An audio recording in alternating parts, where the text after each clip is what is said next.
Welcome to Rauta Previews.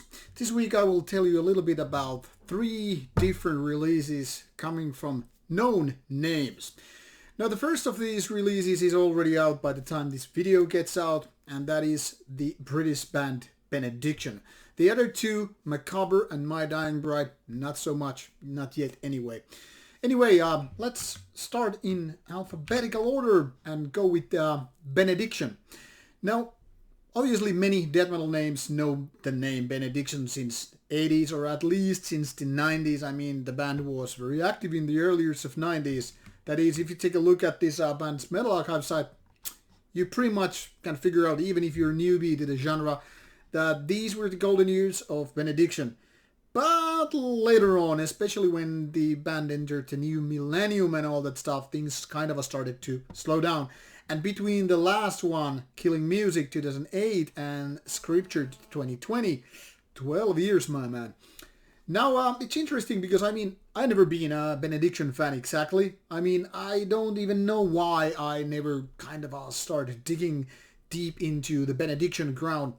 However, I managed to dodge the early works. Maybe maybe the band wasn't just big enough to get my attention when I was a new guy to death metal, and later on I started to forget, and then the band started to slow down. So I had very, very little expectations for Scriptures because I had nothing to reflect on, nothing to compare to when it comes to Benediction. So obviously, open mind, I downloaded the promo, and what I found out with the Scripture is that it's actually one of the strongest death metal releases this year.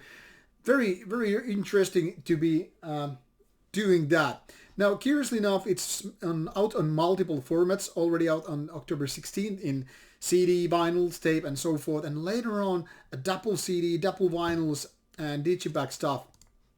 So I don't even know which version I was listening to because I had these digital files only, but as you can pretty much figure out, there's quite a few tracks, and it's not too much despite being on multiple discs or vinyls. The main point here is Benediction is delivering kind of a traditional old school death metal. No gimmicks, no bullshit, just the kind of death metal people were supposed to expect from a band that is very, very old. And now, obviously, the nice thing is that it's back with Dave Ingram on vocals. In case what you have missed, much like me in the past, was that only after reading, I didn't realize that Dave Ingram had this kind of a past with the band, that he came and then, came to the band early 90s, but also left in the late 90s. I remember him joining Bolt Thrower for one album and all that stuff. So it took like 20 years to get him back. But he does great stuff on the new album. So I am one to say that I'm very happy to have him back. So all in all, Benediction is out, and it's great stuff. You should be checking it out. I hope to get my review copy later on to come back in full detail and unbox the CD version or whatever I'm getting. Now, the second old band in this list, these are all technically old bands from the 80s, is Macabre from United States. And they're curious bands because they have been doing so many different styles: thrash metal, death metal, grindcore, and kind of blues too. Also one of those bands that have not had so active pace during 2000 whatever. This is their 4th album in 20 years. Not exactly the most active bands, but then again, they never were. Considering that they started in 1985, it's only their, 6th album. Carnival of Killers, based on one list, and is kind of a peculiar case because it has 16 tracks. And it has some weird tracks like Them Dry Bones, which is like, them bones gonna walk around, You probably know the song, but not with the Macabre twist until now.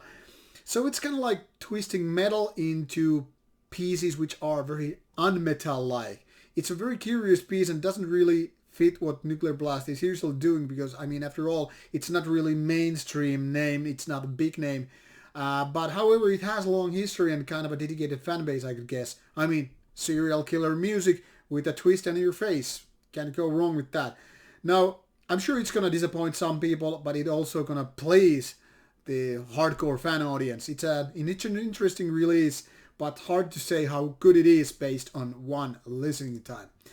Then we have another band, and this is not exactly 80s like I was saying, but starting early 90s, 1990 that is, My Dying Bride.